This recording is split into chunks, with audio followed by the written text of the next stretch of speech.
अस्सलाम वालेकुम नाज़रीन, आप देख रहे हैं स्पेशल समा की ट्रांसमिशन मार्का हक ऑपरेशन बुनियानुम मरसूस के हवाले से। अल्हम्दुलिल्लाह 1 साल मुकम्मल हो रहा है और पूरा पाकिस्तान इसका जश्न मना रहा है। और न सिर्फ पूरा पाकिस्तान बल्कि सारी दुनिया में जहाँ जहाँ लोग जानते हैं कि पाकिस्तान ने क्या किया है, इस पर जश्न मनाया जा रहा है। पाक सरजमीन की शान, निशान अज़में आली शान की पहचान, परचमें सितारा और हिलाल के निगहबान, पाक फौज के जवान, वही जवान नाजरीन जिनके लिए 1965 में सूफी गुलाम मुस्तफ़ा तबस्सुम ने लफ्ज़ों को सजाया था और मैडम नूर जहाँ ने आवाज़ का जादू जगाया था कि ऐ पुत्र हटा दे नहीं विक दे ये लबनी विच बाजार कुड़े, ए शेर बहादुर गाजी नहीं है किसे कुलोवी हर दे नहीं। और आज 61 साल बाद इन शेर बहादुरों की बहादुरी के गीत सारी दुनिया गा रही है।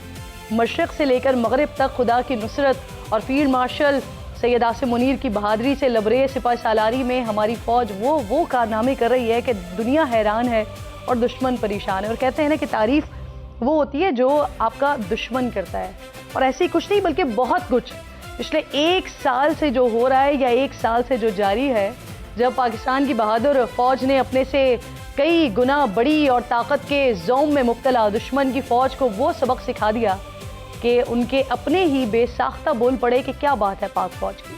मार्का हक में हमारे जवानों ने भारत का गुरूर ऐसा खाक में मिलाया कि आज तक मोदी और उसकी नाअहल आर्मी जख्म चाट रही है। ऑपरेशन बुनियानुम मरसूस में बर्री, बहरी और फ़ज़ाई अफवाज ने मुल्की फ़ज़ाओं, ज़मीन और पानियों की सरहदों का इस जाफशानी से दिफा और तहफ़्फ़ुज़ किया कि भारत का ऑपरेशन सिंदूर कालक बनकर खुद शाइनिंग इंडिया के मुंह के ऊपर जो है ना वो एक कालक बना हुआ है, कालक की तरह पोत दिया गया है। उधर हमारे फौजी जवान बुनियानुम मरसूस की सूरत में दुश्मन के सामने ऐसे सीसा पिलाई हुई दीवार बनकर खड़े हुए हैं कि भारतीय सुरमा हवाओं में ही हवास बागता हुआ है। हमारे J-10C तैयारों को शाहीनों ने सदा से उड़ाया कि दुश्मन के पायलट्स के होश उड़ गए और वो फ्रांस से लिए जदीद राफेल लड़ाका तैयारे बीच हवा में ही छोड़कर फिर रफू चक्कर होना पड़ा था।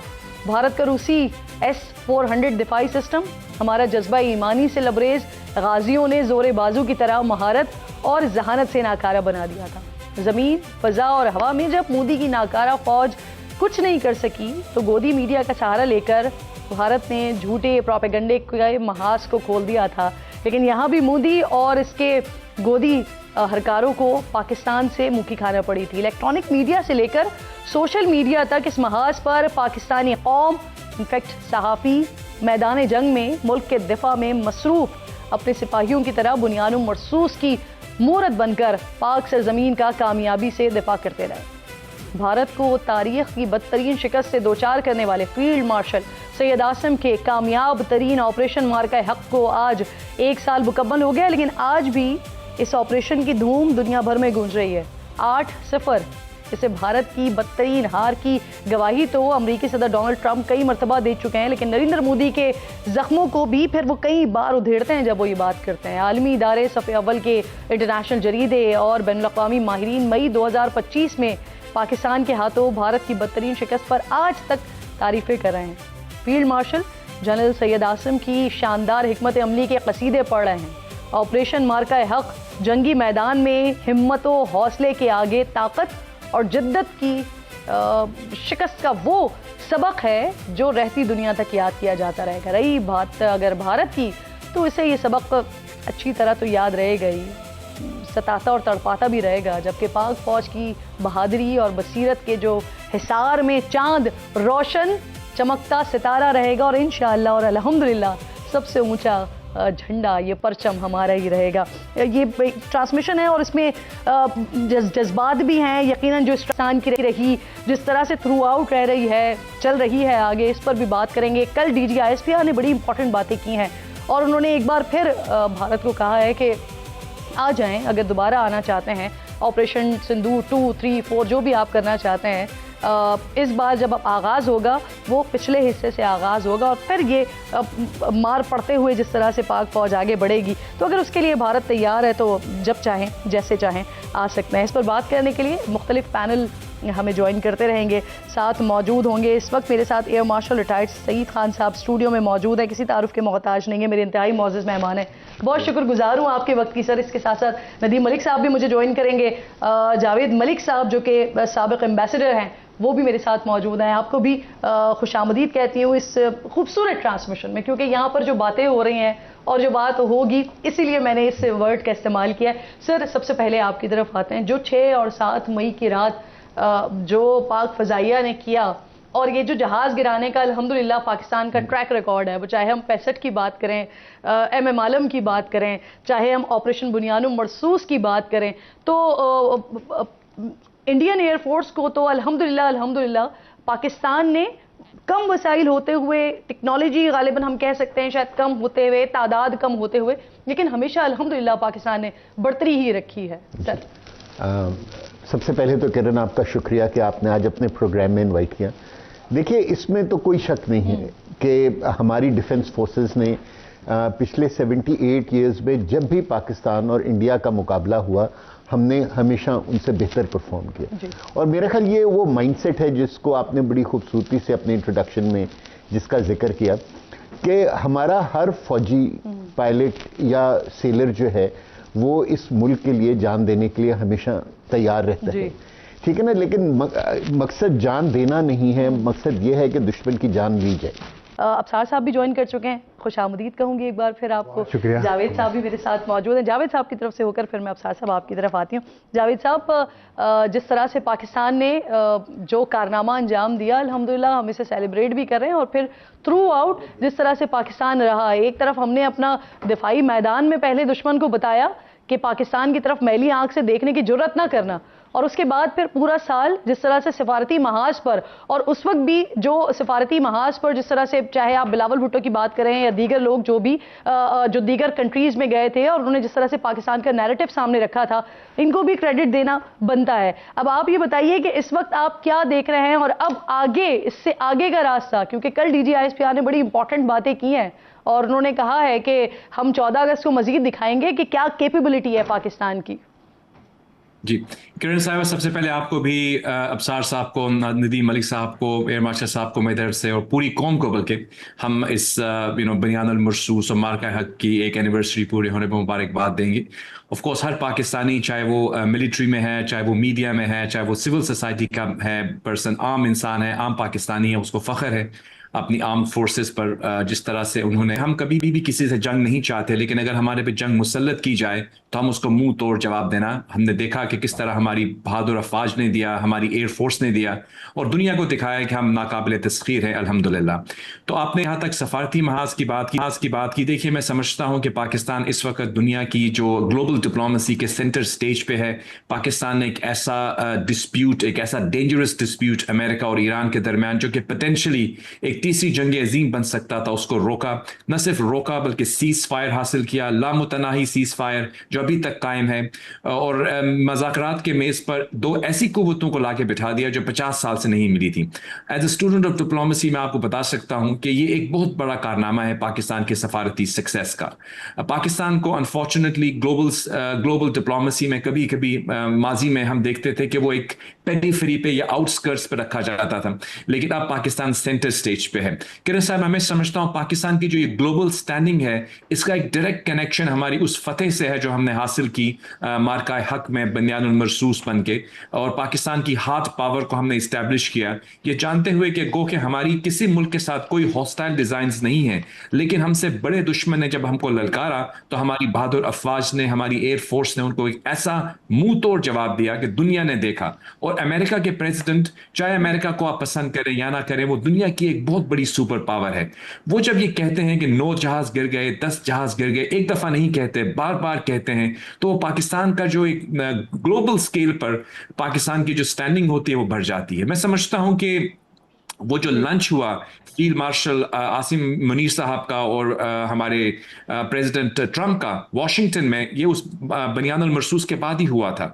और उसके बाद एक डायनामिक चेंज हुआ पाकिस्तान की अमेरिका की रिलेशनशिप के अंदर, और पाकिस्तान ने जिस तरह से अमेरिका के साथ अपनी रिलेशनशिप को स्ट्रेंथन किया और at the same time China से भी कोई कॉम्प्रोमाइज नहीं किया, यानी डिप्लोमेटिक बैलेंस बरकरार रखा हमने, मैं समझता हूं कि वो पाकिस्तान की बहुत बड़ी सफारती कामयाबी है और इसका डायरेक्ट कनेक्शन उस कामयाबी से है जो हमने बैटल ग्राउंड पे ली। तो मैं समझता हूं पिछला साल, जैसे आपने कहा, हमारी कामयाबियों का साल है और इंशाल्लाह ये एक बिगिनिंग है। परसेप्शन ही चेंज हो गया ना, बिल्कुल। एक उस मुल्क को जिसे कॉर्नर करने की मुसलसल कोशिश की जाती रही, जो दुश्मन था वो कॉर्नर कर रहा था और दुनिया पर परसेप्शन ये बन रहा था कि ठीक है बस एक मुल्क है, चल रहा है। लेकिन फिर पाकिस्तान ने बताया कि क्या इंफरादी हैसियत है पाकिस्तान की। अफसार साहब साथ मौजूद हैं, कर चुकी है इसी तरह बस्ता में। बहुत शुक्रिया आप दोनों का। अफसार साहब, हम जरा थोड़ा सा इंडियन मीडिया को आज तो कर सकते हैं ना आपकी इजाजत से। आज मैं देख रही थी सोशल मीडिया पर सुबह बीजेपी पार्टी की तरफ से एक फ्लेयर लगाया गया, एक पोस्ट लगाई गई और बड़ी कोई मजे का खेस पोस्ट थी। अगर टीम के पास मौजूद हो तो प्लीज वो दिखाइएगा भी कि वो जो पोस्ट, इसको देख के ऐसा महसूस हो रहा है क्योंकि जो हमारे औरंगजेब साहब ने जो 6-0 का एक टॉक ऑफ द टाउन दे दिया था, जो आज तक वो बात होती है, तो उसके ऊपर इसी तरह का वो फ्लेयर बना हुआ है 11 सफर का।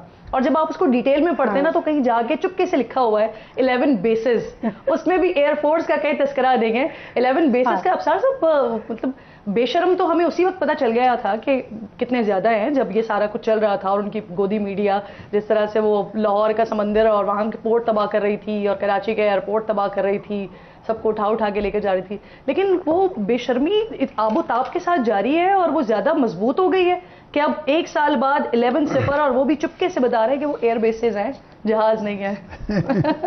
नहीं, एयर बेसिस मेरे ख्याल से ज्यादा, शायद वो तो 26 एयर बेसिस। नहीं, वो तो हमने किया था ना टैग, वो ये कह रहे हैं कि हमने किया। खैर, मेरा ख्याल है कि बेशरम का लफ्ज नहीं इस्तेमाल करना चाहिए हमें। अगर वो हैं तो हमें अपनी जिम्मेदारी, जिसकी जो ड्यू तारीफ है वो तो कर लेनी चाहिए ना।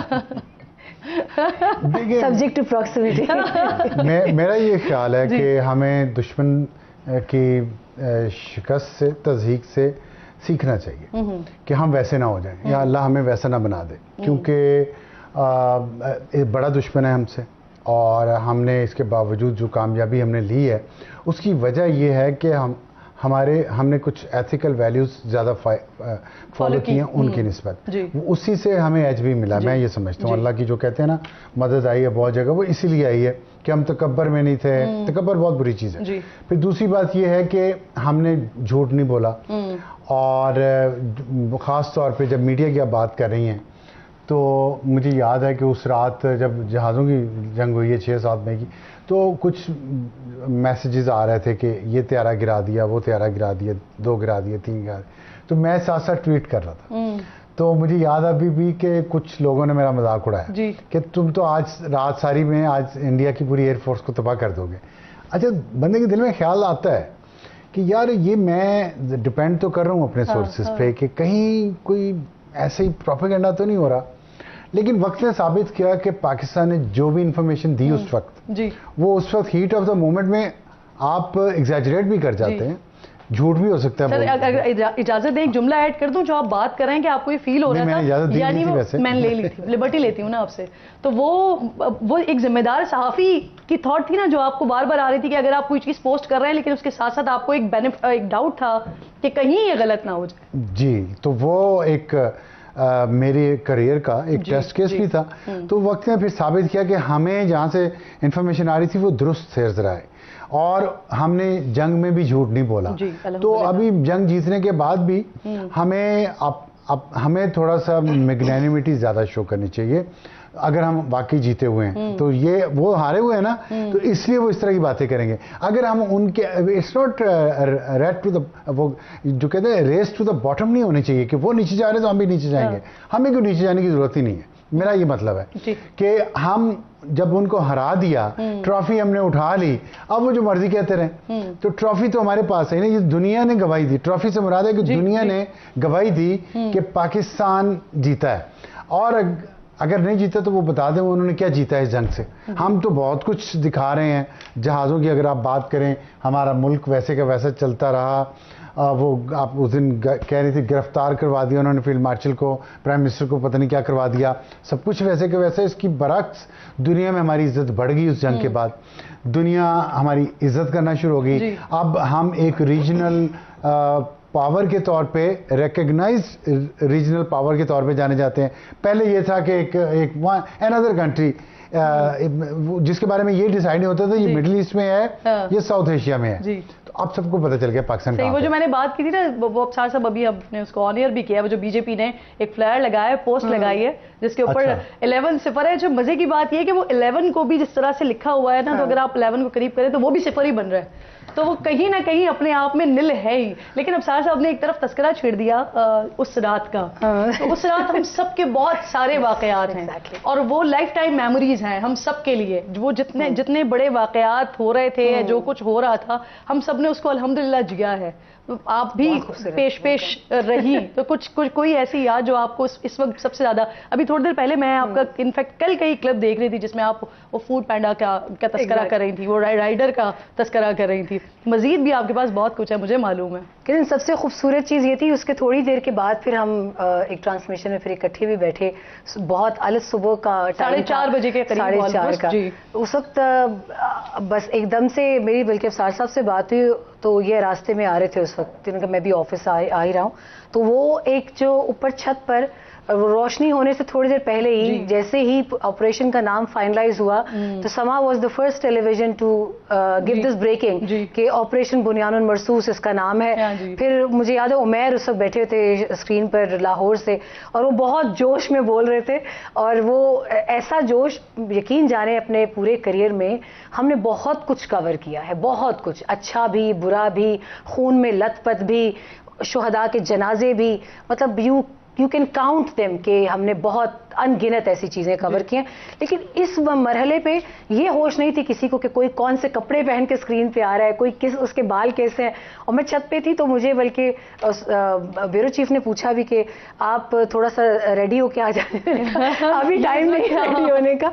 तो वो वन आफ्टर अनदर, और फिर जो कॉन्फिडेंस था हमारी इंफॉर्मेशन फ्लो का, यू रिमेंबर दैट कि आया और हमने नशर किया, आया और नशर किया, और माशाल्लाह उसमें से एक भी चीज unbeatable. And I think so मेरे भी करियर का ये पहला एक्सपीरियंस ऐसा था कि इतना ज्यादा उस बात पे यकीन था कि जो भी हमारे पास आ रही थी इंफॉर्मेशन, हम, क्योंकि मैं और आप यहीं पर ही बैठे हुए थे और हम डायरेक्ट अपने नाज़रीन के साथ शेयर कर रहे थे। इसमें मुझे कल एक बड़ी अच्छी चीज सुनने को मिली, मैंने देखा भी, फिर करण थापर इंडियन जर्नलिस्ट हैं, चंद एक में से अब वो रह चुके हैं जिनके ऊपर इंसान की क्रेडिबिलिटी है, जिनकी थोड़ा बहुत। अभी जब वो अपने मीडिया आउटलेट पर बैठे थे तो उन्होंने कल एक बहुत तारीखी बात की, और मुझे लगता है कि उसकी हीट उनको आएगी बीजेपी की तरफ से।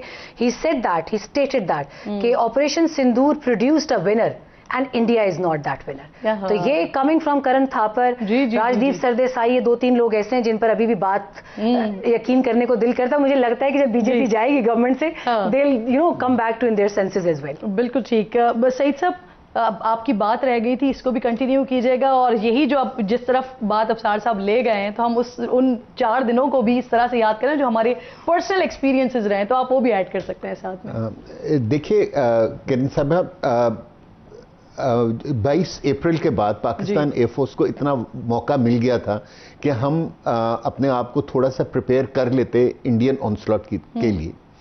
हमें पता था 2019 का हमारा एक एक्सपीरियंस था जी, और हमें पता था कि ये फॉल्स फ्लैग इंडिया ने किसी मकसद के लिए किया, और उस वक्त वो मकसद भी काफी क्लियर था सबको कि नॉर्थ ईस्टर्न स्टेट्स में उनके इलेक्शन होने जा रहे थे, और वो हमेशा ये फॉल्स फ्लैग करते हैं पेट्रियोटिज्म और जिंगोइज्म को जगाने के लिए इंडियन पॉलिटिक्स के अंदर पाकिस्तान वोट लेते हैं। जी, तो जो है क्या कहते हैं, we were expecting that India will do this stupidity. लेकिन अगर हम अपना कंडक्ट देखें 22 अप्रैल से लेके 6 मई तक, तो देखें हम दुनिया के हर इंपॉर्टेंट फोरम के ऊपर गए, हर इंपॉर्टेंट कैपिटल में गए, और हमने दुनिया को ये बताया कि हम जो हैं क्या कहते हैं इसमें हमारा कोई हाथ नहीं है, और हमने बायलेटरल ही नहीं, हमने इंटरनेशनल इंक्वायरी की भी ऑफर की। सो दुनिया को ऑलरेडी एहसास होना शुरू हो गया था कि अगर पाकिस्तान इतना वेहीमेंटली ये बात कर रहा है तो जरूर इसके अंदर कोई ऐसी बात नहीं होगी। जहां तक पाकिस्तान एयरफोर्स की परफॉर्मेंस का ताल्लुक है, मेरा ख्याल उसकी जितनी तारीफ आज की जाए 1 साल के बाद, वो कम है, ठीक है ना। और लेकिन ये जो उन्होंने परफॉर्मेंस दी, ये उस रात, एक रात की परफॉर्मेंस नहीं थी जी। इस परफॉर्मेंस के लिए पाकिस्तान एयरफोर्स ने तकरीबन कोई 10 से 12 साल तक मेहनत प्रिपेयर किया, ठीक है ना। और मैं ये जो प्रेजेंट लीडरशिप है एयरफोर्स की, उसको क्रेडिट देना चाहता हूं कि उन्होंने जब 2019 के बाद इंडिया ने एक बड़े लार्ज नंबर में राफेल्स खरीदे, लेकिन राफेल के साथ जो उनका सबसे लीथल फ्रेंच मिसाइल है मीटियोर, वो भी उन्होंने इंडिया को दिया। तो फिर पाकिस्तान एयरफोर्स ने अपने आप को एक तरीके से चेंज किया। एक कन्वेंशनल एयरफोर्स जो है ना, वो दो एलिमेंट्स के ऊपर डिपेंड करती है, एयरक्राफ्ट एंड एयर डिफेंस।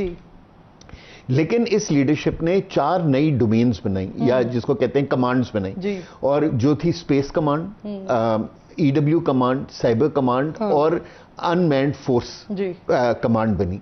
सो जो पाकिस्तान एयरफोर्स की सबसे बड़ी मेरे ख्याल जीत थी, वो ये थी कि उन्होंने उस दिन 7 मई को उस तरीके से जंग लड़ी जिस तरह आज तक किसी एयरफोर्स ने नहीं लड़ी। और सर फिर उसका खुमियाजा इंडियन एयरफोर्स को ये भुगतना पड़ा कि वो फिर ग्राउंडेड हो गए 2 दिन के लिए, वो कहीं नजर ही नहीं आ रहा। उन्होंने मना कर दिया अपनी फोर्सेस को, अपनी गवर्नमेंट को, कि हम उड़ ही नहीं सकते या हम फिजाओं में जा ही नहीं सकते। So sorry to interrupt you, break की कॉल दी जा रही है, मेरे चारों मौजूद मेहमान साथ ही मौजूद है। ब्रेक लीजिए, ब्रेक के बाद वापस आइए।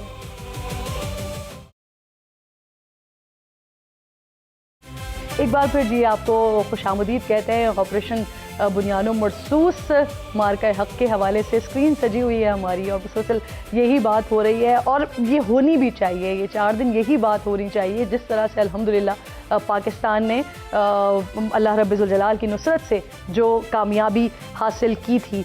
और अब हम चाहते हैं कि इसी सिलसिले को, जो कामयाबी, जो फतह अल्लाह ताला ने पाकिस्तान के नसीब में रखी, अब इसी को ही आगे बढ़ाते हुए ये आवाम तक भी मुंतकिल हो और आवाम के लिए भी आसानी पैदा हो।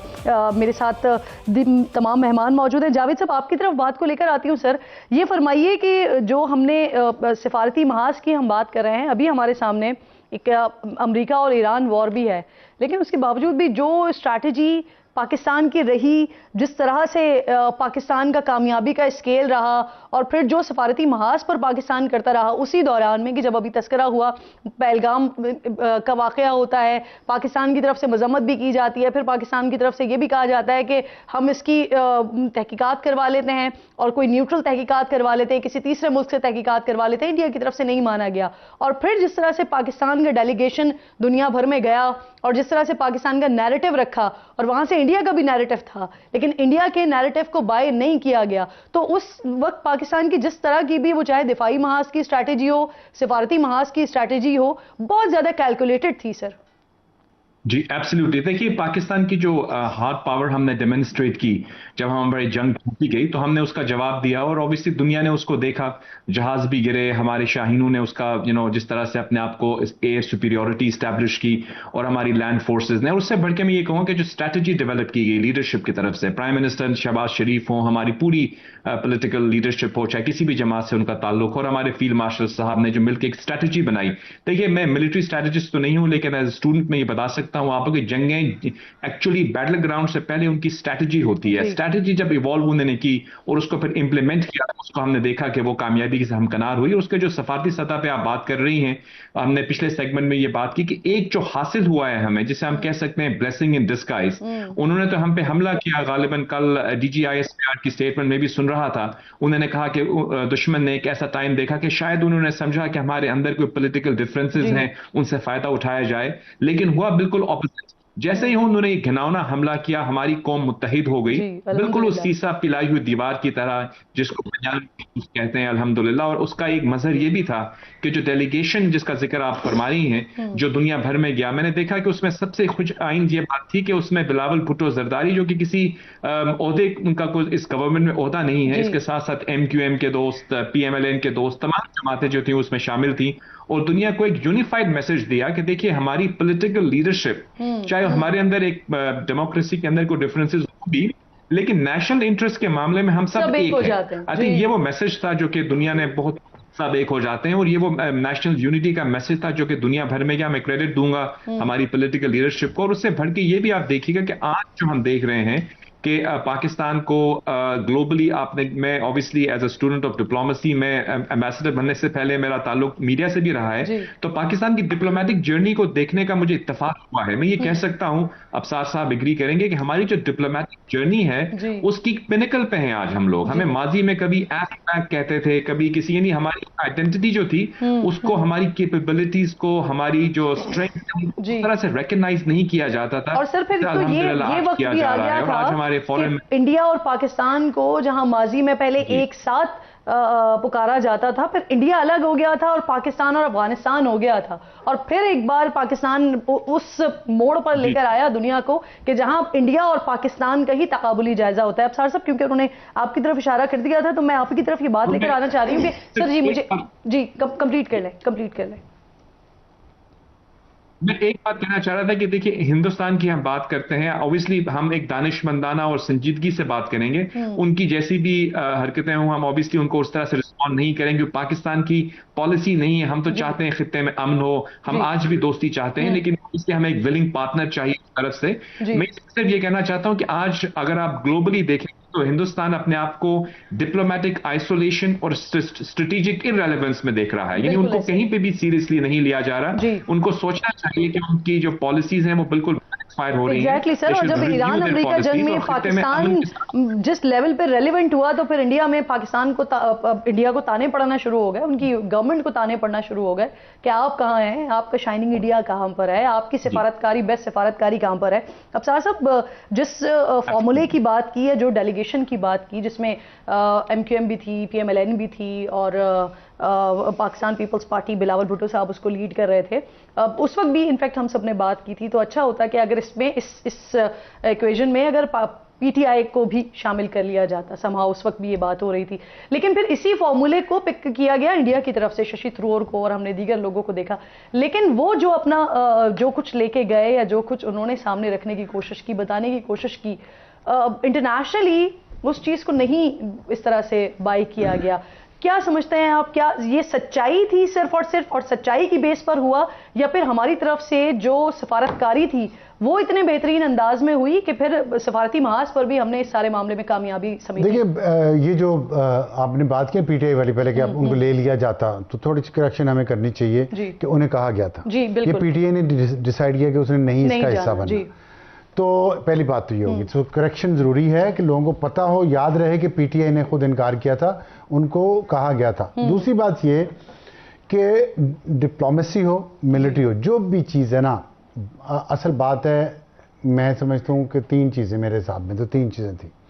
एक तो अल्लाह की मदद थी, दूसरा कौम सारी का एक कंसेंसस था, इत्तेफाक था एक चीज़ पे, सारी कौम एक्सपेक्ट भी कर रही थी और ये चाह भी रही थी कि पाकिस्तान जवाब दे, और सही तरीके से जवाब दे, क्योंकि लोग तंग आ चुके थे। अगर आपकी तवज्जो, मैं जी मेरी आप ही की तरफ नहीं, वो फिर मुझे मुझसे बात हो नहीं सकती उसमें।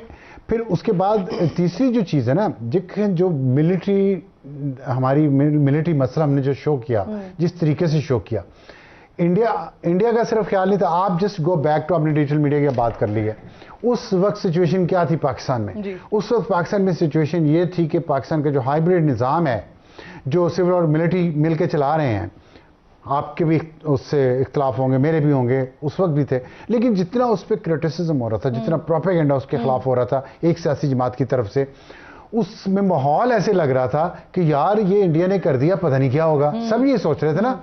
तो पता चला कि नहीं यार, जिनका काम जो था ना, उन्होंने काम सीखा है, तैयार हैं, और उन्होंने सही जवाब दिया।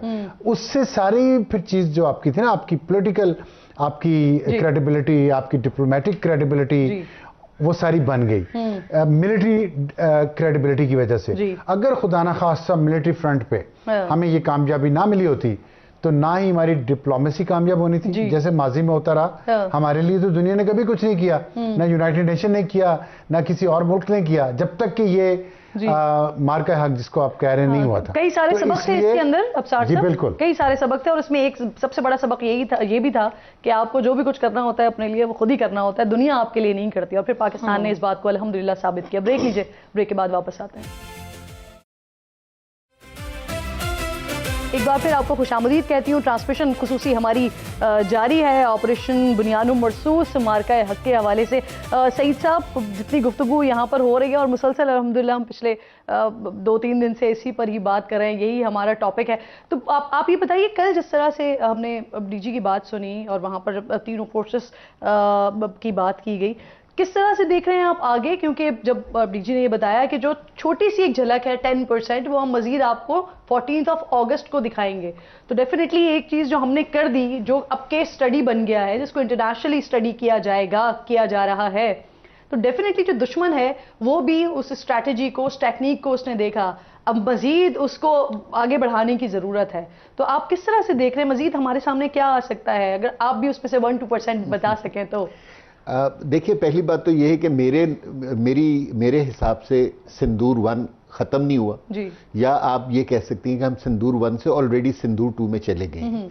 सिंदूर 1 जो था ना, वो डायरेक्ट कॉन्फ्लिक्ट था बिटवीन पाकिस्तान एंड इंडिया जी, लेकिन जब इंडिया को शिकस्त हुई सिंदूर 1 में, तो उसने हमारे साथ इनडायरेक्ट कॉन्फ्लिक्ट में चला गया और उसने अपने प्रॉक्सीज जो हैं, जो अफगान सॉइल से ऑपरेट कर रहे हैं, उनको हमारे खिलाफ एक्टिवेट कर दिया। अगर आप देखेंगे मई 2025 के बाद कोई 7-8 महीने तक बहुत ज़्यादा पाकिस्तान के अंदर टेररिज्म बढ़ा, ठीक है ना, जब तक पाकिस्तान ने डिसाइड किया कि जी के 9 अब हमें एक हार्ड स्टेट के तौर पे रिएक्ट करना चाहिए, और फिर अगेन इसके लिए पाकिस्तान एयरफोर्स की मदद ली गई और हमने जो उनके कैंप्स थे जहां टेररिस्ट तैयार हो रहे थे या जहां वो रहते थे, हमने डीप इनसाइड अफगानिस्तान जाके उनको तबाह करना शुरू किया। और उससे ये हुआ कि आप ये देखें, अल्हम्दुलिल्लाह अल्लाह के फजल से पिछले 2 महीनों से पाकिस्तान के अंदर कोई टेररिस्ट एक्टिविटी नहीं हुई है। इसका मतलब यह है कि ना सिर्फ हमने किरण सिंदूर 1 जीता है, हमने सिंदूर 2 भी अपने हिसाब से जीत लिया है। जहां तक आपने बिल्कुल सही निशानदेही की कि अगर हमने अगली जंग भी उसी तरीके से लड़ी जिस तरह हमने सिंदूर 1 लड़ी थी, तो फिर शिकस्त के चांसेस हो सकते हैं, क्योंकि इंडिया उस तरह प्रिपेयर करके रहेगा। जी बिल्कुल। सो मैं एटलीस्ट अपनी डिफेंस फोर्सेस को, जिस तरह मैं जानता हूं, ऑलरेडी थिंकिंग ऑन है, ऑलरेडी प्लानिंग है, प्रिपरेशन उसकी मजीद के लिए हो रही है। आगे और हो रही है। जो जब डीजी ISPR ने कहा कि हमने सिर्फ 20% अपनी कैपेबिलिटी दिखलाई थी, तो वाकई ही ऐसा है। बिल्कुल ठीक। सो मेरा लास्ट कमेंट आपका, ये जो हमने उस वक्त सारी सिचुएशन देखी, उसमें इसराइल भी हमें बड़ा एक्टिव भारत पर नजर आया, और अब जिस तरह का ब्लॉग बन रहा है यहाँ पर मिडिल ईस्ट में जो सारी सिचुएशन हो रही है, वहां पर अब एक और हमें दुश्मन के साथ दुश्मन शामिल होता हुआ, और उसके लिए भी हमें प्रिपरेशन करनी है साथ साथ। किरण, 4 दुश्मन आपके अब एक बड़ा वाज़ेह ब्लॉक बन चुका है, जिसको हमेशा हम एक forward block in the region कहते हैं। उसमें पहले हमारे पास 2 एक्सपोज थे, भारत और इजराइल, और भारत और इजराइल दोनों की हमें जो एनाटमी थी वो नजर आई है, वॉर एनाटमी, जब ऑपरेशन सिंदूर हुआ है। Israeli forces boots on ground थे इंडिया में, और हिमाचल प्रदेश में एक पूरा शहर है इजरायलियों का, जहां इजरायली फोर्सेस जब जेनोसाइड करके आती हैं, वहां वो अपना डिटॉक्स करते हैं। तो वहां से उठाकर वहां से काफी सारे लोग कमीशन किए गए थे लाइन ऑफ कंट्रोल पे, जिन्होंने हैरप्स और हेरन्स ऑपरेट किए पाकिस्तान के अगेंस्ट। अब आपके सामने 2 लोग और खुलकर सामने आ चुके हैं, अफगानिस्तान, और एक मुल्क और है जिसका मैं भी कुछ वजूहात की बुना पर नाम नहीं ले सकते, लेकिन वो देखने वाले नाजरीन भी बहुत समझ चुके होंगे, क्योंकि सब समझ चुके हैं। इन समंदरों में काफी सारी बोट्स ऐसी पकड़ी गई हैं जो BLA के लिए वेपन और किलर ड्रोन्स लेकर आ रही थी। बिल्कुल आप समझदार हैं। बिल्कुल आपकी बात दुरुस्त। Thank you so much. Sumera साथ मौजूद थी। सईद साहब आपका बेहद शुक्रिया, जावेद साहब आपका बेहद शुक्रिया। ब्रेक लीजिए, ब्रेक के बाद जब हम वापस आएंगे तो इसी टॉपिक को जरा मजीद आगे बढ़ाएंगे कुछ नए मेहमानों के साथ। ब्रेक लीजिए। एक बार फिर जी आपको खुशामदीद कहेंगे। ऑपरेशन मार्का हक के हवाले से, बुनियानुल मरसूस के हवाले से हमारी खुसूसी ट्रांसमिशन जारी है, और इस आर में हमें जौहर सलीम साहब, जो कि फॉर्मर एम्बेसडर हैं, मेरे साथ स्टूडियो में मौजूद हैं। आपकी शुक्रगुजार हूँ। Air commodore retired Khalid Chishti साहब भी ज्वाइन कर रहे हैं, और इसके साथ साथ real admiral retired Javed Iqbal साहब भी मेरे साथ मौजूद हैं। ब्रेक से पहले जो हम गुफ्तगू कर रहे थे, अबसार साहब अब छोड़ कर यहाँ पर गए थे, तो वहीं से ही सिलसिला जोड़ते हैं ताकि आप उस पर कमेंट करें, फिर हम दीगर पैनलिस्ट की तरफ चलें कि पिछली जंग में हमने देखा कि जो टेक्नोलॉजी का यूज़ किया जा रहा था इंडिया की तरफ से, कुछ इस तरह की भी इत्तलात आई, कुछ इस तरह की भी खबरें आई कि उस टेक्नोलॉजी को ऑपरेट करने के लिए भी इजराइल के लोग जो है वो इंडिया में मौजूद थे, और इस जंग को मुसल्लत करने से पहले कुछ वहाँ पर कुछ लोग वहाँ पहुँचे भी थे।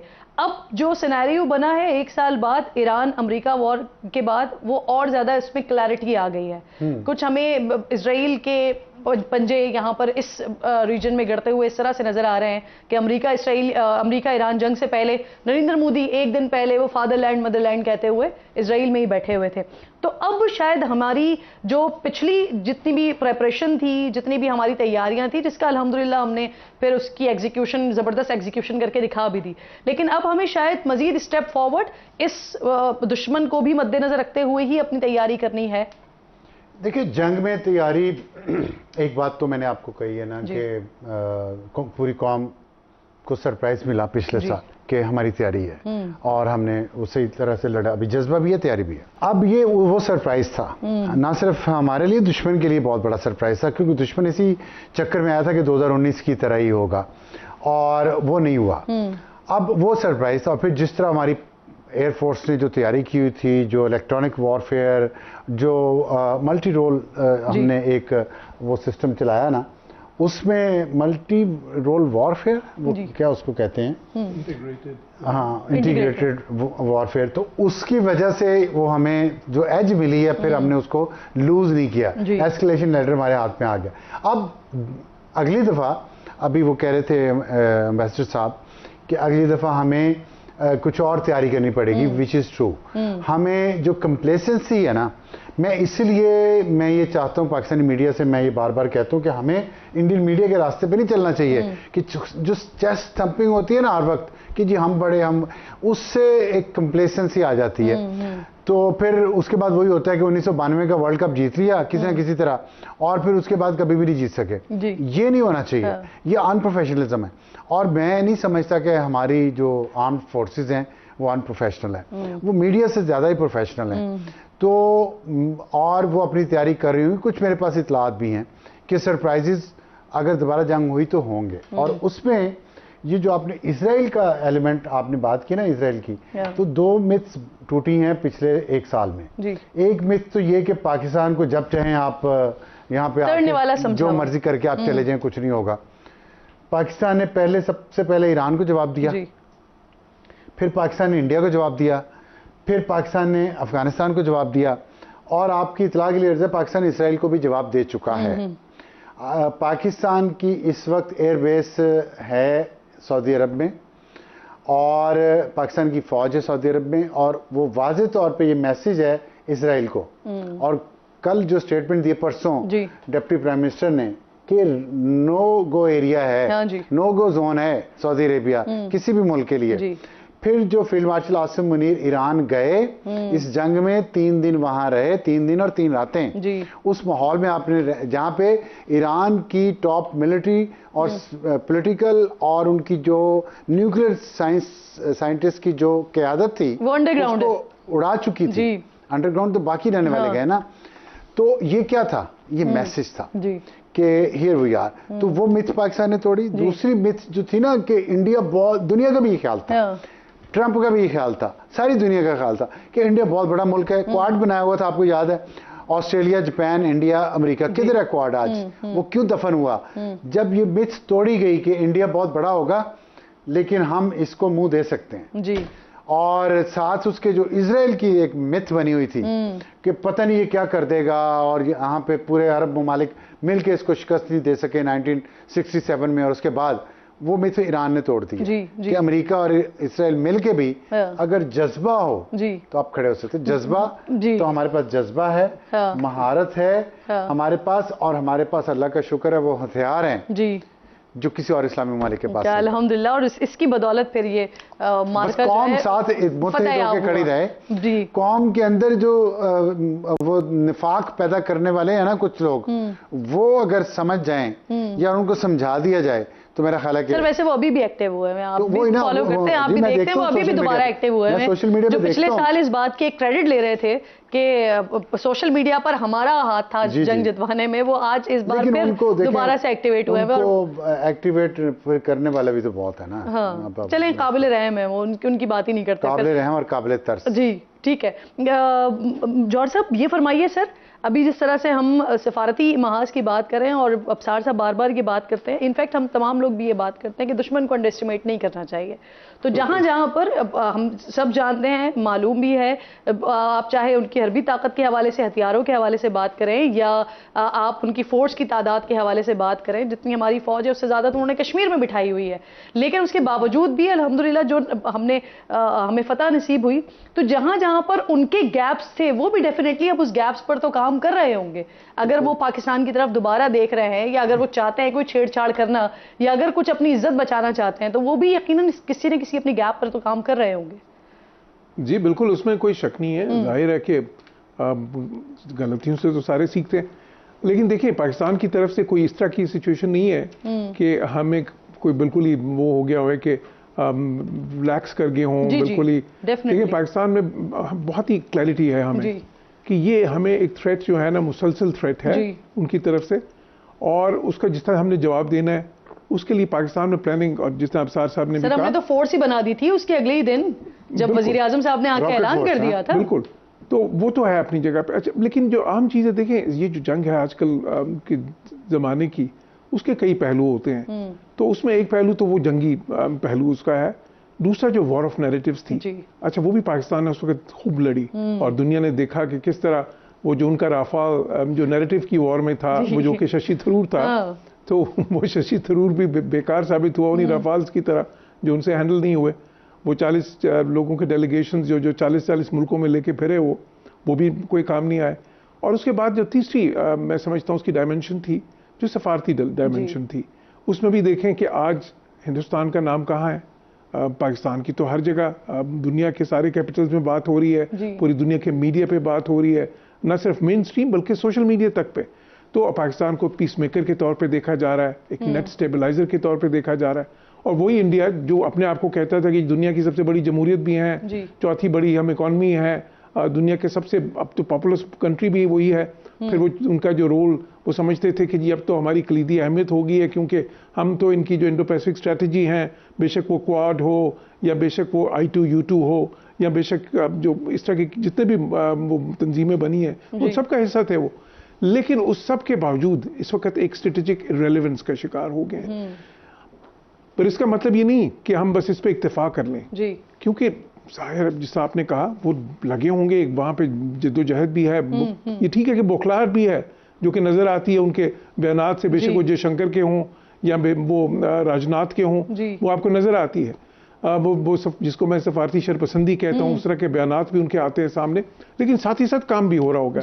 और फिर ये समझ लेना कि मोदी कमजोर हो गया है, वो भी नहीं हुआ। अभी वेस्ट बंगाल में देखें कि कितने 15 सालों के बाद वहाँ पे जो है ना रूलिंग पार्टी बदली है, और बीजेपी ने आखिरी कला भी वो जो कहते थे ना हिंदुस्तान में वो फतह किया, तो बीजेपी भी लगता है कि वो भी कहीं नहीं जा रही फिलहाल। तो हमारे लिए बिल्कुल देखें उसमें कोई शक नहीं। और फिर ये एक तरफ से नहीं है कि सिर्फ ईस्टर्न बॉर्डर से तो है नहीं, अफगानिस्तान के रास्ते से भी वो जो अजीत डोवाल की स्ट्रेटजी का डॉक्ट्रीन है, बल्कि स्ट्रेटजी तो है ही, डॉक्ट्रीन है ऑफेंसिव डिफेंस का। और वो क्या है कि जी हम इस्तेमाल करेंगे प्रॉक्सी ऑर्गेनाइजेशंस को, और वो प्रॉक्सी ऑर्गेनाइजेशंस क्या है, वो दहशतगर्द तंजीमें हैं। तो वो मैं समझता हूँ इस किस्म की साजिश। और फिर एक जो नया पहलू है इजराइल के साथ, ये बहुत अहम है इस वक्त। ये जो नेक्सस है, जो कि नया नहीं, पहलू नया इस तरह है कि अब ये पाकिस्तान के खिलाफ साजिशें इन्होंने ज्यादा शुरू कर दी है। बिल्कुल, वरना तो ये बहुत पुरानी एक तारीख है इसकी। तो हमें बिल्कुल इन सारी चीजों का ख्याल रखना है। और फिर हमें ये भी देखना है कि देखें कुछ फंडामेंटल्स ऐसे हैं जो बदले नहीं है, उसका भी हमें ख्याल होना चाहिए। और वो क्या है, वो ये है कि इकोनॉमिकली इंडिया बहुत स्टेबल है, इसमें कोई हमें शक नहीं होना चाहिए। वो उनको एक प्लेटफॉर्म प्रोवाइड करता है अपनी डिफेंस भी बिल्ड करने का, अपनी इंटेलिजेंस बिल्ड करने का, अपनी टेररिज्म वाली जो है ना जो शरंगेजी बिल्ड करने का, और हमें उसको भी मुस्तहकम करना है। जी बिल्कुल, तो बात यही करते हैं हम कि माशी एतबार से आपका पॉइंट बिल्कुल वैलिड है कि माशी एतबार से अब जो है ना वो बेहतरी की बहुत ज्यादा जरूरत है। बाकी फ्रंट्स पर हम सफारती महाज हो या दिफाई महाज हो, जी किरण, वो ये है कि देखें कुछ फंडामेंटल्स जो है सफारती तौर पर भी ऐसे हैं, हमें ये अस्यूम नहीं कर लेना चाहिए कि अब अमेरिका के साथ उनके कोई परमानेंट ताल्लुकात खराब हो गए हैं। उसके कुछ फंडामेंटल्स ऐसे हैं जो अपनी जगह पे रहेंगे। उनकी जो अहमियत जो है ना, वो कुछ अमेरिका की जो स्ट्रेटजीज है, क्योंकि वो तो उनकी वो है ना बहुत ही ज्यादा लॉन्ग टर्म स्ट्रेटजीज है। उसका भी हमें ख्याल रखना होगा। बिल्कुल ठीक। जावेद साहब बहुत शुक्रिया। अस्सलाम वालेकुम सर, ये फरमाइए जिस तरह से हमने कल भी हम डीजी साहब जब बात कर रहे थे और तीनों फोर्सेस ने अपना अपना जो कुछ हुआ वो भी रखा, आगे क्या प्लानिंग है उसके हवाले से भी बात की, तो उस वक्त भी जब ये सारा मामला हो रहा था और जब इंडिया को शिकस्त फाश हुई तो फिर इंडिया ने पाकिस्तान के समंदरों में छेड़छाड़ के हवाले से बात करना शुरू कर दी। और कल जब डीजी साहब से इस बारे में सवाल भी हुआ तब भी उन्होंने जवाब दिया कि लें जरा ये अपनी गंदी जबान से कराची का नाम, फिर कराची वाले इनका हशर करेंगे। तो वो बेसिकली उनका इशारा अब उसी तरफ था कि जिस तरफ इंडिया बात करता है। प्रिपरेशन, तैयारियां समंदरों में भी मुकम्मल थी और कुछ चीजें हुई भी थी उस वक्त भी जो शायद उस तरह से सामने नहीं आई थी, लेकिन उस वक्त हुई थी। अगर आप उसका हवाला देना चाहें और उस पर रोशनी डालना चाहें। जी बिल्कुल, जो मैरीटाइम सिक्योरिटी है वो इंडिया की नेशनल सिक्योरिटी का एक बड़ा अहम सतून है।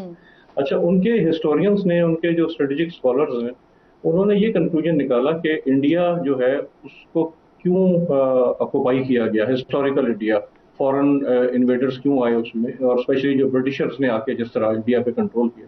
तो उन्होंने कहा कि ये जो लैक ऑफ सी पावर थी जिसकी वजह से ब्रिटिशर्स ने आके इस पे कब्जा किया, क्योंकि ब्रिटिशर्स की सी पावर थी। तो उन्होंने कहा कि जी इंडिया का जितना ज्योग्राफिक साइज है उतना इसकी ग्लोबल इन्फ्लुएंस नहीं है, तो ग्लोबल इन्फ्लुएंस बढ़ती है सी पावर से। अगर आपके पास नेवी मजबूत होगी, अगर आपके पास एक मैरीटाइम ट्रेड की मर्चेंट शिप्स होंगे, पोर्ट्स होंगी, अच्छी एक ट्रेड होगा, तो हमारी वो उनका कंक्लूजन था कि हमारी ज्योग्राफिक इन्फ्लुएंस बढ़ेगी। तो वहां से वो ये ड्रॉ करते हैं स्ट्रेंथ, और सारा उनका जो आप देखें कि डिफेंस बजट का जो फोकस है वो भी नेवी की तरफ डाइवर्ट हुआ हुआ है पिछले 15-20 सालों से, ताकि हम नेवल पावर को बढ़ाएं। और फिर उनकी जो इंडो यूएस जो कॉन्फ्रेंस हुआ, इंडो पैसिफिक स्ट्रेटेजी आई चाइना को कंटेन करने के लिए, तो उसमें अमेरिका ने समझा कि जो भारतीय बहरिया है वो एक बहुत कारामद मोहरा साबित होगी अगर चाइना की एनर्जी सिक्योरिटी को थ्रेटन किया जाए, इंडियन ओशन में उसको सिवियर किया जाए। इसी वजह से उन्होंने बहुत रैपिड मॉडर्नाइजेशन भी की, और इसी को ही वो हमेशा पाकिस्तान के तनाजुर में वो थ्रेटन करते आए हैं कि हम किसी भी फ्यूचर कॉन्फ्लिक्ट में कराची को ब्लॉकेट करेंगे और गवादर को बम्बार्ड करेंगे। लेकिन हालिया आप देखें, ये जो दोनों हमारे मार्के हुए 2019 में जो बालाकोट के अटैक के बाद हुआ, तो उस वक्त उनका कोई भी कैपिटल शिप, कोई भी बड़ा जहाज, एयरक्राफ्ट कैरियर तो दरकिनार, उनका कोई डिस्ट्रॉयर वो भी इंडियन ओशन में मौजूद नहीं था, दूर दूर तक थे। हत्ता कि उनका एक बहरी जंगी जहाज प्रबल के नाम से, वो कोई एक खैर सगाली दौरे पे था, ओमान की पोर्ट पे था। तो जब तक जंग बंद होने के महीने 1.5 महीने तक उन्होंने उसको वहां से हिलाया नहीं, उसको इंडियन नेवी के जहाज उसको एस्कॉर्ट करके नहीं लाए, जंगी जहाज था, उसको किस चीज का डर होना चाहिए था, जंग खत्म भी हो चुकी थी। तो इतना वो केयरफुली, इतना वो स्केयर्ड हैं कि अगर उन्होंने बहरी उसमें थिएटर में छेड़छाड़ की तो उनके अपने इतने इंटरेस्ट टाइड है, क्योंकि वो भी एक इकोनॉमिक पावर बनना चाहते हैं। तो अगर उनकी जो सी लाइंस ऑफ कम्युनिकेशन है, जो उनका जो तेल आता है गल्फ ममालिक से, जो उनकी ट्रेड होती है, जो उनकी एक्सपोर्ट्स होती हैं, अगर उसको पाकिस्तान बहरिया जो है वो उसको काटने की, उसको डिसरप्ट करने की मुकम्मल सलाहियत रखती है। इसी तरह दूसरे एंड पर हम देखें तो उनकी जो गुजरात स्टेट है, जो उनका जामनगर है, ये इनका एक मैरीटाइम कॉम्प्लेक्स है। यहाँ पे इनकी पोर्ट्स वाक़ हैं, उनकी मेजर इम्पोर्ट्स ऑयल की यहाँ पे होती है, रिफाइनिंग कैपेसिटी है, इंडस्ट्रियल कॉम्प्लेक्स है ये। तो वो एक पाकिस्तान नेवी और पाकिस्तान एयरफोर्स की बिल्कुल रीच में है। अगर वो जरा सा भी वो मैरीटाइम रास्ते से छेड़छाड़ करेंगे तो जहाँ पे बेपनाह तबाही पाकिस्तान। और आपने जो हवाला दिया सर कि जंग खत्म हो चुकी थी लेकिन उसके बाद भी वो अपना शिप वहां से नहीं हिला सके थे, तो एक अनदर लेवल ऑफ डिफीट होती है अगर समंदर के अंदर इस तरह के मामलात हों, अगर छुपे हुए हथियार अगर डिटेक्ट कर ले दूसरी पार्टी या जो आपका ओपोनेंट है, तो ये बहुत बड़ी शिकस्त होती है। पाकिस्तान की बहुत ही नामवर फनकारा हैं, मुझे इस वक्त ज्वाइन करी हैं, गुलकारा हैं हुमैरा अरशद साहिबा, क्योंकि पाकिस्तान की ये जो अल्हम्दुलिल्लाह फतह है, जिन लोगों ने ग्राउंड पर लड़ी, लेकिन एक एक पाकिस्तानी का उसमें इस तरह से किरदार रहा है कि उसने लीस्ट पर अगर कुछ किया है तो वो ये कि पाकिस्तान की इस कामयाबी पर खुश हुआ है, भरपूर खुश हुआ है। तो हम चाहे अदाकारों की बात करें, गुलकारों की बात करें, तमाम लोगों की जो है वो कैफियत आज तक अल्हम्दुलिल्लाह उसी तरह से थी। तो आज हमने इसी वजह से खुसूसी जहमत दी है हुमैरा अरशद साहिबा आपको कि आप भी हमारी इस ट्रांसमिशन का हिस्सा बने और अपने तासुरात से भी हमें ज़रूर आगाह करें कि क्या फीलिंग्स थी उस वक्त जब आप देख रही थी ये सारी चीजें? पाकिस्तान किस तरह से रिटेलिएट कर रहा है, पाकिस्तान कैसे अल्हम्दुलिल्लाह दफा कर रहा है उस वक्त से लेकर आज तक, और यकीनन फिर आप क्योंकि एक सिंगर हैं तो आपके पास तो ये है कि आप गुनगुनाती भी होंगी पाकिस्तान के लिए, तो पहले अपनी फीलिंग्स बताएं, फिर मैं ये जरूर चाहूंगी कि आप कुछ सुना के भी जाएं हमें। जी जी, मेरी तरफ से आप सबको अस्सलाम वालेकुम। और जब ये मंजर हो रहा था, जब ये सब कुछ हो रहा था, तो हमें अपनी पाक फौज पे पूरा यकीन और पूरा एतमाद था कि इंशाअल्लाह अल्लाह की मदद और हमारे बुजुर्गाने दीन और पंच पाक के सदक़े से हमें कभी शिकस्त नहीं होगी। हमारी फौज जो है वो हमें मायूस नहीं करेगी। और सबसे ज़्यादा खुशी की बात ये थी कि हमारी जो अवाम थी, हमारे जो पाकिस्तानी थे, जो पाकिस्तान से बाहर लोग थे, वो बिल्कुल नहीं डरे और हम भी बिल्कुल नहीं डर रहे थे उस टाइम जो भी है, क्योंकि हम मुसलमान हैं। हम लोग इस बात पे यकीन रखते हैं कि मौत जो है वो तो आनी जानी है, इस जान की तो कोई बात नहीं, लेकिन वो कहते हैं ना, जिस तज से कोई मक्तल में गया वो शान सलामत रहती है। तो हम लोग इस बात पे, जो जैसे मैंने कहा, अपनी पाक फौज पे हमें पूरा यकीन था, अपनी दुआओं पे, अपने मौला पे हमें यकीन था कि हम नहीं हारेंगे और हमारा जो दिफाई निज़ाम है वो माशाल्लाह मजबूत हाथों में है। और मैं बहुत खुश थी। मैंने तो, हम बल्कि जितने भी सिंगर्स थे उस टाइम आपने देखा होगा, सब ने अपनी पाक फौज का जो मोराल है उसको बुलंद रखने के लिए तराने किए, सब कुछ किया और हमने भी किया। बिल्कुल ऐसा ही है। और आज जब हम इसे सेलिब्रेट कर रहे हैं इंतहाई आजिज़ी के साथ, अल्लाह का शुक्र अदा करते हुए, तो मैं चाहूंगी जरूर, क्योंकि मैंने देखे भी हैं, आपने कुछ नगमे पोस्ट भी किए थे उस दौरान भी, जब आप तरन्नुम में उसे पढ़ रही थी तो उस वक्त आपने पोस्ट किए थे, अगर कुछ सुनाना चाहें हमारे नाजरीन के लिए। देखिए, हमारी मैडम नूर जहां साहिबा, उन्होंने भी जो जिसका टैलेंट है उसने उसी तरीके से अपना हिस्सा डाला। हमारे पास भी आवाज़ है, हमने उसी को यूज़ किया, तो मैं ज़रूर सुनाऊंगी। हमारी पहले तो पाक फौज को सलाम है और अल्लाह ताला ऐसे ही करे कि हमारा जो निज़ाम है, दिफाई निज़ाम मजबूत हाथों में ही रहे और हमें अल्लाह ताला हमेशा जो है वो फाते ही रखे, मालिक कायनात। थैंक यू सो मच, बहुत बहुत शुक्रिया हुमैरा। यही वो जज्बा है जो कौम का है, अल्हम्दुलिल्लाह। आपका बेहद शुक्रिया जी। बिल्कुल। और मैं अपनी गवर्नमेंट को इस चीज़ की भी मुबारकबाद देना चाहूँगी कि कल जो है 9 मई को जो है मार्का हक के जो प्रोग्राम उन्होंने पूरे पाकिस्तान में रखे हैं, बहुत सारे आर्टिस्ट जो हैं उसमें माशाल्लाह से परफॉर्म कर रहे हैं, अपना अपना हिस्सा डाल रहे हैं। और ये भी तारीख का जो है एक नया बाब हम सब के लिए खुला है। बिल्कुल, आप दुरुस्त कह रही हैं। 9 मई को जो है वो हर साल ये दिन जो है वो मनाया जाए, बल्कि मैं तो कहती हूँ कि 8, 9, 10 को जो है मनाया जाए, सेलिब्रेट किया जाए जो है। ठीक, बिल्कुल ठीक। Thank you Humaira, thank you so much. आप साथ छोटा सा ब्रेक लीजिए, ब्रेक के बाद वापस आते हैं। एक बार फिर आपको खुशामदीद कहती हूँ। खुसूसी ट्रांसमिशन हमारी जारी है।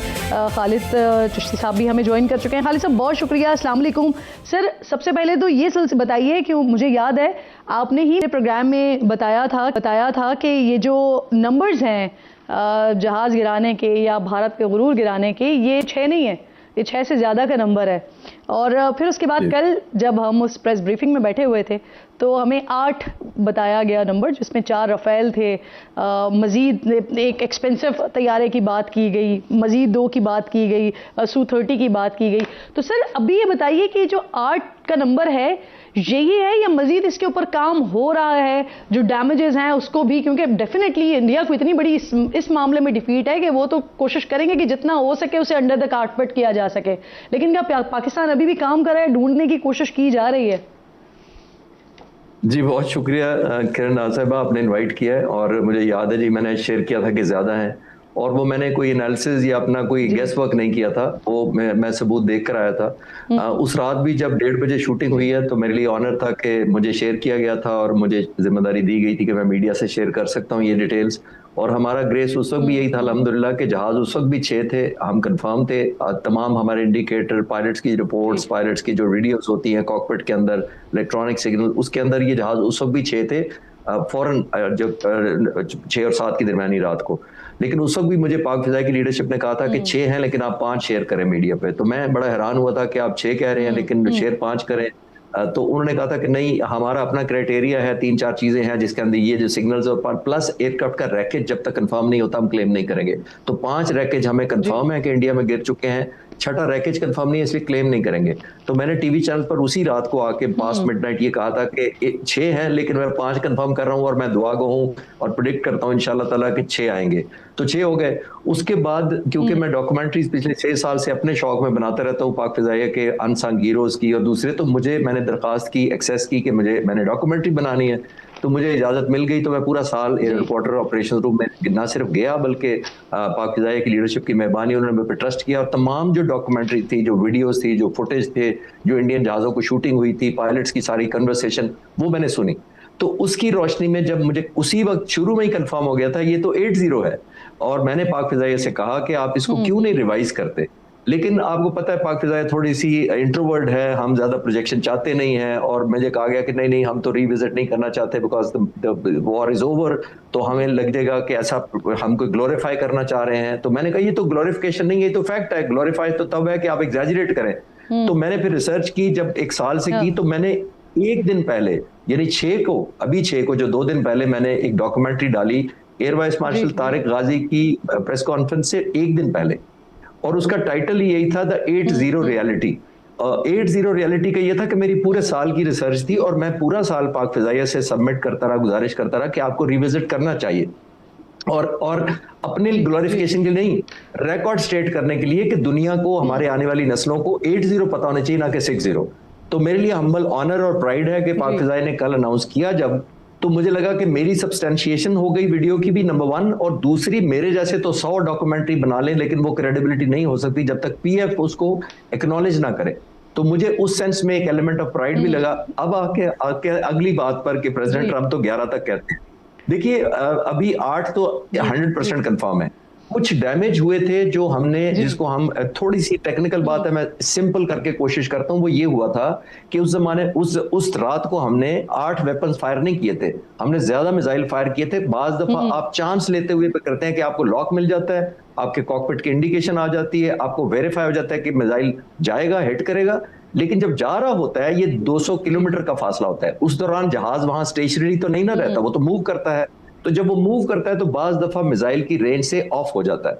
जब ये मिसाइल PL-15, इसके अंदर इंटेलिजेंस एक समझे AI का एक चिप है या सेंसर है, जब ये करीब जाता है, जब ये विजुलाइज करे मिसाइल खुद कि अब मैं पॉसिबली मिस कर जाऊंगा या अगर मैं डायरेक्ट हिट नहीं करूंगा, तो इसके अंदर एक प्रॉक्सिमिटी फ्यूज होता है कि प्रॉक्सिमिटी में जब ये जाता है तो ये सेल्फ डिस्ट्रक्ट करता है, एक्सप्लोड करता है, जिससे उस जहाज को डैमेज होता है। तो ये वो डैमेज है जो 3 जहाजों की प्रेसिडेंट ट्रंप बात कर रहे हैं, हमें कंफर्म है, लेकिन शायद पाक फिजाइया, मेरी रिसर्च कहती है कि डैमेज हुए थे, वो लैंड कर पाए थे लेकिन बियॉन्ड इकोनॉमिकल रिपेयर हैं, यानी वो रिपेयर के काबिल नहीं रहे, इतने ज्यादा डैमेज हुए थे, जिसकी वजह से प्रेसिडेंट ट्रंप 11 कहते हैं और हम 8 पे ही अभी कायम है। Exactly, सर मैं आपने देर से ज्वाइन किया, हालांकि एयरफोर्स के हवाले से बहुत सारे मेरे पास सवालात थे जो मैं ये सोच कर आज आई थी कि आपसे मैंने जरूर पूछना है। अगर आप मुझे मुख्तसरन बता सकें, क्योंकि ये जो नंबर्स है ना, ये बढ़तरी, नफसियाती बढ़तरी बड़ा मैटर करती है, और एयरफोर्स को हमने उस वक्त देखा था, इंडियन एयरफोर्स को, कि वो ग्राउंडेड हो गए थे 2-3 दिन तक, फिर वो आए ही नहीं बाहर। उससे पहले हमने देखा किस तरह से उनके लोगों को सैक किया जा रहा था, उनके चीफ को सैक किया जा रहा था, क्योंकि वो रेडी नहीं थे इस चीज के लिए।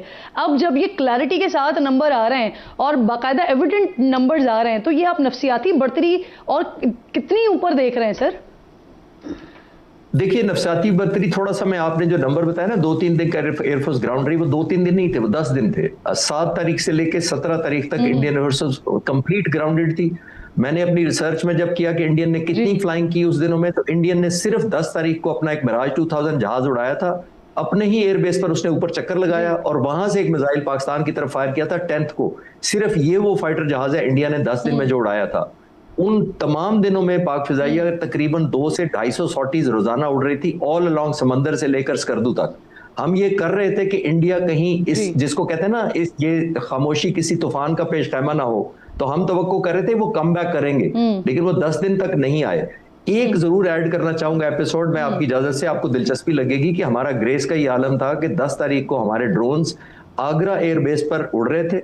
उन्होंने A-50, उनका एक एयरबोर्न अर्ली वार्निंग जहाज जो बहुत महंगा होता है, वाइड बॉडी बोइंग जैसा होता है, उसके ऊपर एक रेडार लगा होता है, जो बॉडी है वो इजराइल की थी, सॉरी जो वो रशिया की थी, और जो एयरबोर्न रडार लगा हुआ था वो इजराइल का था। यानी वेरी एक्सपेंसिव उनका एसेट था, स्ट्रेटेजिक एसेट था, जो उनको अर्ली वार्निंग देता था 400-500 किलोमीटर की। हमारे ड्रोन से उसको लॉक कर लिया था आगरा बेस के ऊपर। एयर चीफ ने ऑपरेशंस रूम से विड्रॉ कर लिया वो अटैक, इसलिए कि हम नहीं चाहते थे कि इतना बड़ा कीमती स्ट्रेटेजिक एसेट को तबाह करें और खुद अपने मुल्क को जंग में धकेलें। तो ये एक एलिमेंट ऑफ कंट्रोल या रिस्ट्रेन था, जिसको लेडर ऑफ एस्केलेशन कहते हैं, कि अपने हाथ में हमने रखी। हमने ये फोर्सेस का एक ग्रेस भी सर, ये हमने पहले भी देखा है कि हमेशा पाकिस्तान एयरफोर्स, पाकिस्तान आर्मी के हमेशा लॉक करके दूसरी जगह के ऊपर अटैक करके बताया कि हम यहां भी अटैक कर सकते थे। ये पाकिस्तान की अल्हम्दुलिल्लाह अब ये स्ट्रैटेजी रही है। सर आपका मैं चाहूंगी, जावेद साहब आप भी प्लीज इस पर लास्ट कमेंट कर दीजिए, इस स्ट्रैटेजी की जो हम बात कर रहे हैं और जिस तरह के सरप्राइजेस की हम बात कर रहे हैं सर। जी बिल्कुल, जैसे मैं लिंक करूंगा अपनी बात को कि उन्होंने अपने एयरक्राफ्ट कैरियर के जोन पे ये दावे किए थे कि हम फॉरवर्ड डिप्लॉय करेंगे, पाकिस्तान की कोस्ट लाइन, पाकिस्तान की जो बंदरगाहें उन पे हमला करेंगे, पाकिस्तान की जो तजारती रसद की सप्लाई लाइन है उसको काटेंगे। लेकिन आपने देखें कि जब प्रैक्टिकल मैनिफेस्टेशन हुई तो पाकिस्तान नेवी का जो रिजॉल्व, सर्विलेंस और जो हमारी जो पोस्चर था, उसकी दहशत की वजह से, उसकी डिटरेंस की वजह से उनको पाकिस्तान के साहिल के करीब तो क्या 700 मील्स दूर रहे वो, क्योंकि उसके अगर वो करीब आते तो वो टारगेट कर लिए जाते। तो ये डिटरेंस एट प्ले थी। ये फिनेस स्ट्रेटजी की कि जो कहते हैं ना कि winning without fighting is the acme of skill, यानी कि लड़े बगैर जीत जाना फतेह की मिराज है। तो पाकिस्तान नेवी ने इसको प्रैक्टिकली करके दिखाया। बिल्कुल ठीक है। अल्लाह का बड़ा शुक्र अदा करते हैं कि अल्लाह ताला ने ये हमें फ़तह नसीब की, और इस बात पर भी शुक्र अदा करते हैं कि जो जहन बैठे हुए हैं या जो स्ट्रैटेजी बनाने वाले बैठे हुए हैं, वो अल्लाह ताला ने इस मुल्क को ऐसे अता किए हैं जो हमें कामयाबी से हमगनार करते हैं। आप दोनों मेहमानों की मैं शुक्रगुजार हूँ, साथ मौजूद थे। ब्रेक लीजिए नाज़रीन, ब्रेक के बाद वापस अब्सार साहब और जौहर साहब साथ मौजूद हैं, उनसे बात करेंगे।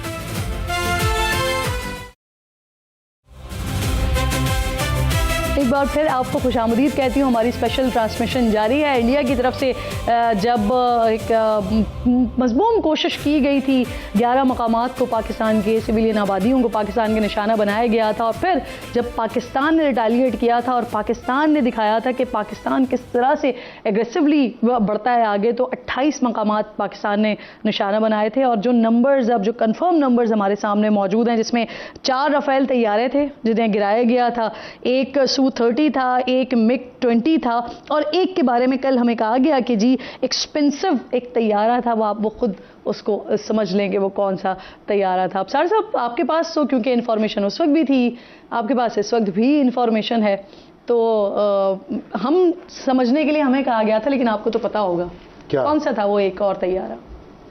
एक और तैयारा जी, कौन सा? जो 8 तैयारे बताए थे उन्होंने, तो उसमें से एक एक्सपेंसिव तैयारा कौन सा? अनमैन्ड था वो उसमें वो इट्स लाइक ड्रोन, और वो मल्टी रोल था जी। तो उसमें वो अटैक भी कर सकता है, बॉम्बिंग भी कर सकता है, डॉग फाइट भी कर सकता है, तो और जासूसी भी कर सकता है। तो इसलिए वो था और काफ़ी कीमती था वो। लेकिन अभी जो चिश्ती साहब कह रहे थे ब्रेक पे जाने से पहले जी, वो मैं सोच रहा था कि हमें कर ही देते हैं। उन्होंने भी तो सीज फायर होने के बाद बुलवारी शायद जी जी जी वहाँ पे उन्होंने हमला कर दिया था, तो हैदराबाद के करीब, हैदराबाद भी हमें नुकसान हुआ। तो लेकिन खैर चले, अच्छा है, हमने बढ़ाई दिखाई है। और लेकिन जो बात हम कर रहे हैं कि कई दिनों से पहले भी की, अभी मैं खबर देख रहा था, ब्रेकिंग न्यूज़ जो आ रही थी कि $1.2 बिलियन किस्त आ गई कि किस्त IMF ने दी है। और मैं ये सोच रहा था कि ये वही है कि जो हमें मिलिटरीली जो अचीवमेंट मिली, उसके असरात पॉलिटिकल भी हुए, डिप्लोमेटिक भी हुए, एतबार हो गए, पूरी दुनिया में हमारी इज्जत भी बनी। अब ये जो मैं इस पे बात करता हूँ, और फाइनेंशियल हुए कि हमें IMF से मुसलसल हमारी किस्तें आ रही हैं। और डिप्लोमेटिकली मैं ये कहना चाहता हूँ कि देखिए, पाकिस्तान एक प्रायर स्टेट था कि हमें कहा जाता था दहशत गर्दों की प्रमोशन करते, और वहाँ से हम एक सालिस के तौर पर दुनिया की जो सुपर पावर है, सिंगल सुपर पावर, उसकी जो जंग हो रही है इस वक्त, उसमें सालिस हम हैं। ये बड़ी बात है जी। और सालिस होना खाली फैसिलिटेटर नहीं है, सालिस। और सालिस किसमें? जिसमें अमेरिका का जो लाडला इजराइल है, वो उसकी बात नहीं सुन रहा, वो पाकिस्तान की बात सुन रहा है, क्योंकि पाकिस्तान की बात में वजन है और पाकिस्तान की बात लॉजिकल है और पाकिस्तान की बात सही है। बिल्कुल दुरुस्त। तो ये जो पाकिस्तान ने अचीव किया है ना, देखिए हम पहुंच तो जाते हैं ऊपर, पहुंच गए हैं, लेकिन यहाँ पे रहना, यहाँ पे ठहरना, मैं समझता हूँ ये असल चैलेंज है। इसके लिए हमें पूरी कौम को तैयार करना भी पड़ेगा, होना भी पड़ेगा, क्योंकि higher you fly the stronger are the winds. कि अब आप पहुंच गए वहां पे जोश और जज्बे से, वहां we have to stay there, not stay there. उसके लिए हमें थोड़ा सा अपने आप को बड़ा करना, अंदर से बड़ा करना। जो एग्जाम्पल दी ना भी चिश्ती साहब ने कि पीएएफ बहुत प्रोफेशनल है, नहीं उन्होंने कहा इंट्रोवर्ट है। तो मैं सोच रहा था और यही उसकी कामयाबी की वजह भी है कि वो इंट्रोवर्ट है ना, तो वो प्रोफेशनल बहुत है। तो हम बाकी सबको भी हमें सीखना चाहिए कि हम थोड़े से इंट्रोवर्ट रहें और प्रोफेशनल ज्यादा हो। बिल्कुल आपकी बात दुरुस्त है, क्योंकि वक्त बिल्कुल खत्म हो रहा है। लेकिन ये जो सार साहब ने बात की कि बड़ेपन का पाकिस्तान ने मुजाहरा किया, और बड़ेपन का मुजाहरा इस तरह भी किया सर कि हमने अच्छा खासा डेंट पहुंचाया है भारत को, लेकिन हमने बताया भी या दुश्मन को उस तरह से एम्बेरस भी नहीं किया। जैसे एक बहुत बड़ी मिसाल ये कि 70% इंडिया बहुत बड़ा मुल्क है, 70% उसकी बिजली को हमने उस टाइम पर बंद कर दिया था। ये एक बहुत बड़ी खबर थी, और इतनी ऐसी कई सारी इत्तलात थी जो इंडिया को भी मालूम, जी बिल्कुल, जो इंडिया को भी मालूम है, लेकिन हमने उस तरह से दुश्मन को फिर एम्बेरस भी नहीं किया कि आपके साथ ये हम कर चुके हैं, दिखा चुके हैं आपको। सर लास्ट कमेंट कर दें। जी बिल्कुल, देखिए हमारा मकसद जो है वो कोई एग्रेसिव नहीं थी किसी किस्म की भी।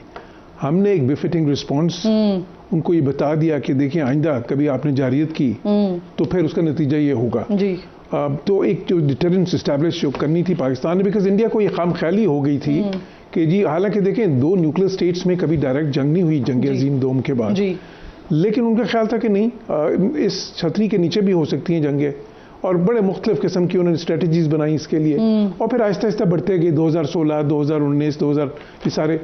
तो उनका ख्याल था कि अब हम जो है ना इसके नीचे रहते हुए भी जो है ना जारियत कर सकते हैं और फुल स्केल जारियत कर सकते हैं। लेकिन वो जो है ना उनका डॉक्ट्रिन या उनकी जो कोई स्ट्रेटजी अगर इस किस्म की थी तो उसको तो हमने बिल्कुल खाक में मिला दिया। लेकिन साथ ही साथ हमारा कोई मकसद ये तो नहीं था कि हमने किसी तरह की कोई जारियत करनी थी, और ना हमने आगाज किया था, और ना ही हमने आगाज किया था। Thank you so much sir, thank you. वक्त बिल्कुल खत्म हो गया है हमारे पास। आपका शुक्रिया, आप दोनों मेहमानों का साथ आप मौजूद